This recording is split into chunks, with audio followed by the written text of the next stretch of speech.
Hey everyone, कैसे हैं आप लोग। आई एम पुरंज डाल। आज हम जानेंगे कि सेंटेंस कैसे बनाएं, वो भी देयर की यूज से। THERE, there. मिशन अंग्रेजी बोल को तुरंत सब्सक्राइब करके नोटिफिकेशन का बटन दबाएं। इस वीडियो को लाइक और अपने मोबाइल में सेव सभी कॉन्टेक्ट्स को शेयर करके अपने शुभ चिंतकों को इंग्लिश सीखने के आसान और सही तरीके में मदद करें। आप फेसबुक और इंस्टाग्राम से भी मदद ले सकते हैं। आपको तो पता ही होगा कि सेंटेंस बनाते वक्त हमें सबसे पहले जरूरत होती है सब्जेक्ट की, फिर हेल्पिंग वर्ब की, फिर मेन वर्ब और इसके बाद ऑब्जेक्ट। क्या ऐसा हो सकता है कि जब हम सेंटेंस बनाएं और सेंटेंस बनाते वक्त हमें सब्जेक्ट ना मिले? फिर ध्यान से सुनिए, क्या ऐसा हो सकता है कि जब हम सेंटेंस बनाएं और सेंटेंस बनाते वक्त हमें सब्जेक्ट ना मिले? बिल्कुल हो सकता है। तो आज हम सीखने जा रहे हैं कि अगर आपको वाक्य में सब्जेक्ट नहीं मिलता है तो हम सेंटेंस कैसे बनाएं। कौन से ऐसे वाक्य हो सकते हैं जिसमें कि सब्जेक्ट ना हो। जैसे कक्षा में 10 विद्यार्थी हैं, क्लास में 2 फैंस हैं, गार्डन में बहुत सारे बच्चे हैं। ये सारे ऐसे वाक्य हैं जिनमें सब्जेक्ट का इस्तेमाल नहीं किया गया है। तो आइए समझते हैं कि जब सेंटेंस में सब्जेक्ट नहीं होता है तो सेंटेंस कैसे बनाते हैं। तो आइए सबसे पहले समझते हैं एक चार्ट को, एक बॉक्स को। इस बॉक्स में या तो सेंटेंस में आपके सिंगुलर नाउन होगा, यानी एक वचन, यानी किसी एक चीज की बात हो रही है, या तो आपके वाक्य में बात हो रही होगी प्लूरल नाउन की, यानी बहुवचन की, कोई भी चीज जो एक से ज्यादा है। क्लास में अगर एक फैन है तो आप यहां पर पहुंचेंगे। अगर क्लास में एक से ज्यादा फैंस हैं, यानी 1, 2, 3 या उससे ज्यादा, तो हम यहां पर आएंगे।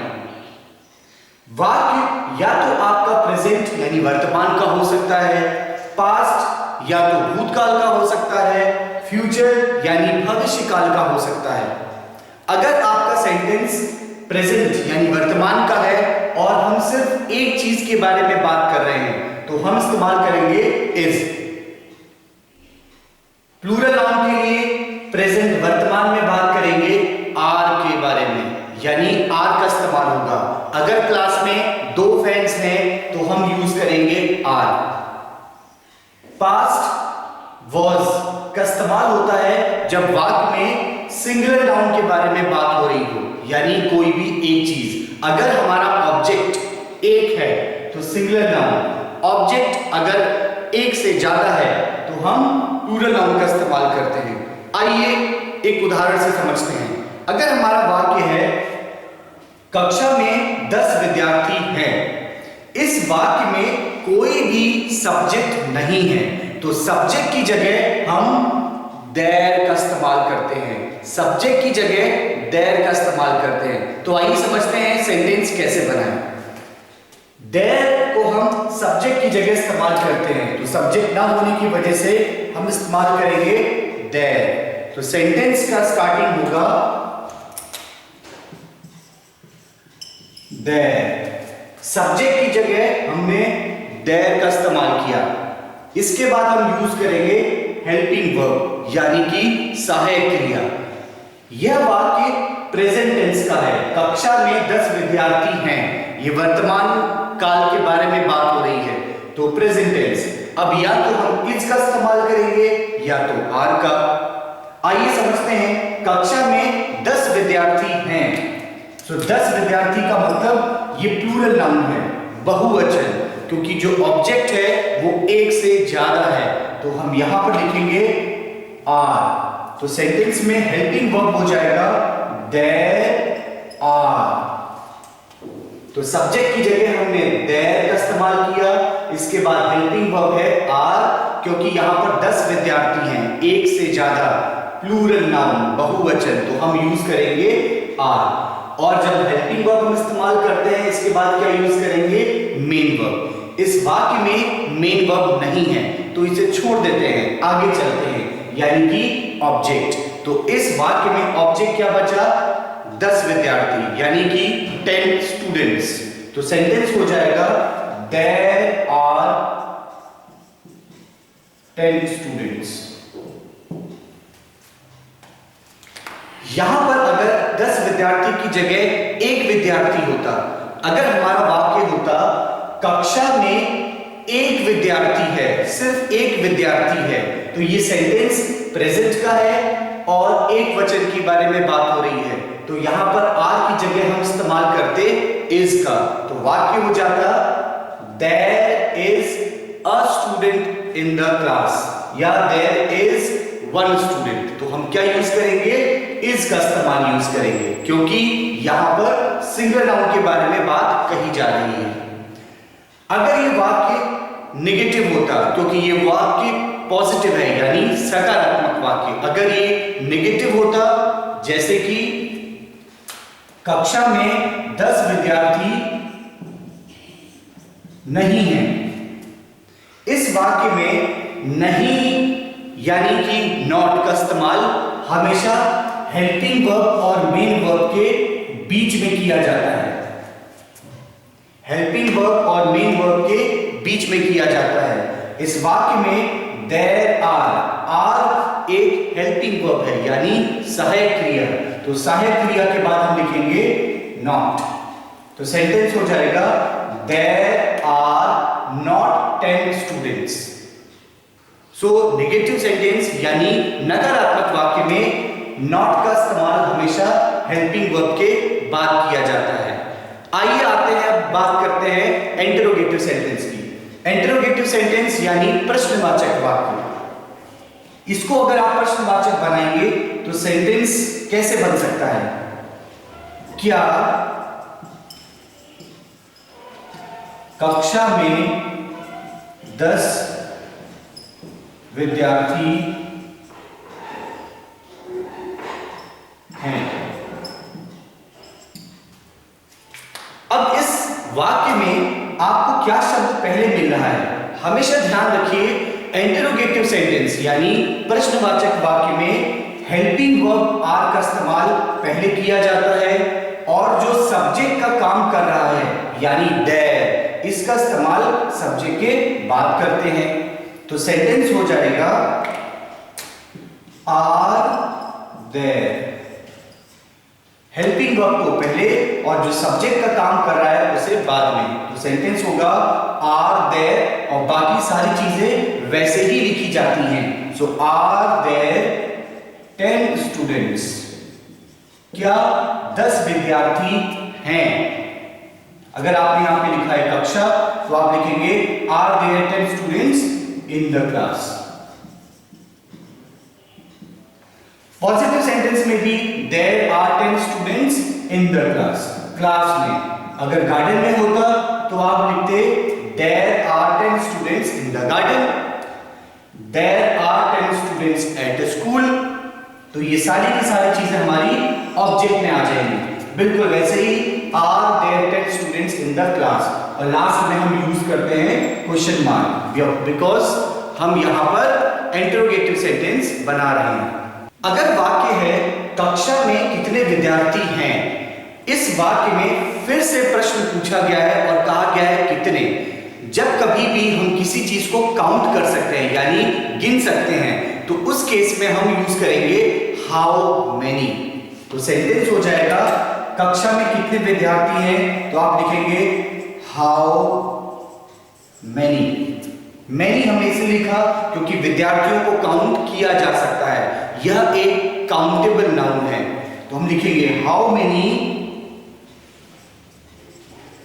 स्टूडेंट्स आर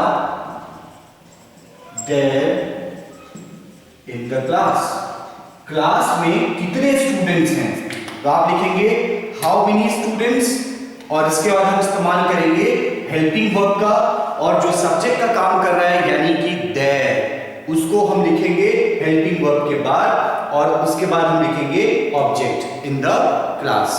अगर हम लिखते कि स्कूल में कितने टीचर्स हैं, तो हम लिखते how many teachers are there at school.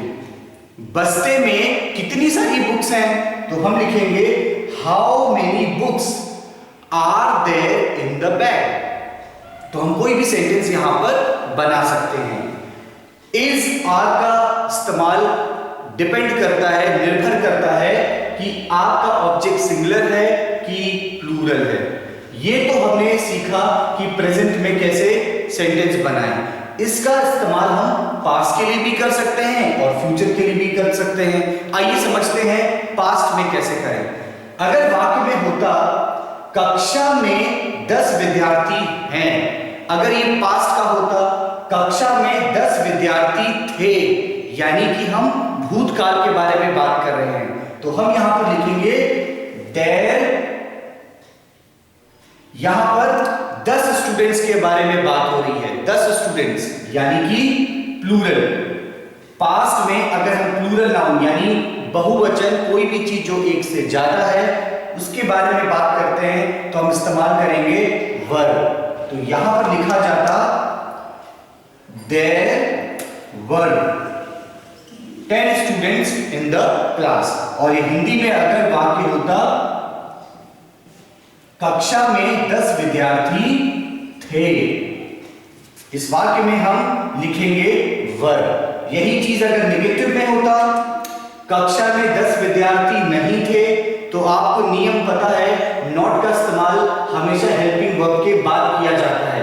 तो आप लिखते there were not 10 students in the class. Class में 10 स्टूडेंट्स नहीं थे।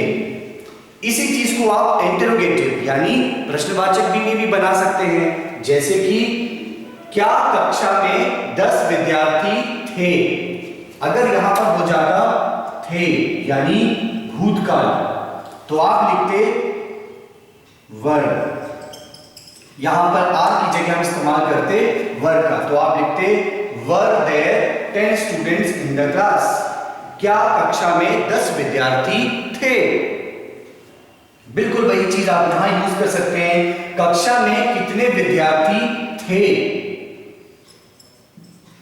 तो यहां पर हो जाता how many students were there in the class. कितना आसान है, आपको सिर्फ इस आर की जगह वॉज और वर का इस्तेमाल करना है। वॉज का इस्तेमाल सिर्फ एक चीज के लिए। अगर यहां होता कक्षा में एक विद्यार्थी था, तो हम लिखते there was 1 student in the class. There was, यहां पर वॉज का इस्तेमाल किया जाता। क्यों? क्योंकि वाक्य में एक विद्यार्थी की बात हो रही है। आइए समझते हैं फ्यूचर से सेंटेंस कैसे बनाएं। सेंटेंस अगर होता कक्षा में 10 विद्यार्थी होंगे, अगर ये फ्यूचर का होता, अगर ये फ्यूचर का होता तो हम चाहे वो सिंगुलर नाउन हो यानी एक वचन हो, चाहे वो प्लूरल नाउन हो यानी बहुवचन हो, सभी के साथ हम सिर्फ एक ही हेल्पिंग वर्ब का इस्तेमाल करते हैं जिसे कहते हैं विल बी। तो आप यहां पर देयर विल बी यानी अगर वाक्य है कक्षा में 10 विद्यार्थी होंगे, तो यहां पर आप वर्ब की जगह इस्तेमाल करते विल बी। तो हमारा वाक्य हो जाता there will be 10 students in the class. कक्षा में 10 विद्यार्थी होंगे। अगर यही वाक्य नेगेटिव का होता, अगर लिखा होता कक्षा में 10 विद्यार्थी नहीं होंगे, अगर नहीं शब्द यानी नेगेटिव सेंटेंस होता, तो आप लिखेंगे देयर विल। इस नॉट का इस्तेमाल हमेशा विल और बी के बीच में होगा, तो आप लिखेंगे there will not be 10 students in the class. ध्यान दीजिएगा, there will not be 10 students in the class. आइए अब नेक्स्ट सेंटेंस में चलते हैं। अगर इंटरोगेटिव यानी प्रश्नवाचक वाक्य में लिखा होता क्या कक्षा में 10 विद्यार्थी होंगे, ये फिर से फ्यूचर हो गया है, तो आप क्या लिखेंगे विल देयर बी। ध्यान रखिएगा विल और बी को हम ब्रेक कर देंगे और देयर का इस्तेमाल विल और बी बीच में हो जाएगा, तो आप लिखेंगे will there be 10 students in the class. यहां पे हम एस लिखेंगे क्योंकि ये बहुवचन है, एक से ज्यादा है। Will there be 10 students in the class, क्या कक्षा में 10 स्टूडेंट्स होंगे। इस वाक्य में कक्षा में कितने विद्यार्थी होंगे, इस वाक्य में आप लिखेंगे how many students will there be in the class. यहां पे हम वर्ब की जगह विल का इस्तेमाल करेंगे और देयर के बाद बी, तो सेंटेंस हो जाएगा how many students will there be in the class. इस देयर का इस्तेमाल हम किसी भी टेंस में कर सकते हैं, प्रेजेंट, पास्ट और फ्यूचर में, इन सब के साथ इस्तेमाल किया जा सकता है। यहां पर देयर का कोई भी मीनिंग नहीं है। देयर का इस्तेमाल यहां पर सिर्फ सब्जेक्ट ना होने की वजह से किया गया है, जिसका यहां पे कोई भी अर्थ नहीं है। फिर मिलते हैं एक नई और इंटरेस्टिंग वीडियो में, तब तक के लिए be passionate, be confident and be inspired. Bye bye. Mission Angrezi बोल को तुरंत सब्सक्राइब करके नोटिफिकेशन का बटन दबाएं। इस वीडियो को लाइक और अपने मोबाइल में सेव सभी कॉन्टेक्ट्स को शेयर करके अपने शुभ चिंतकों को इंग्लिश सीखने के आसान और सही तरीके में मदद करें। आप फेसबुक और इंस्टाग्राम से भी मदद ले सकते हैं।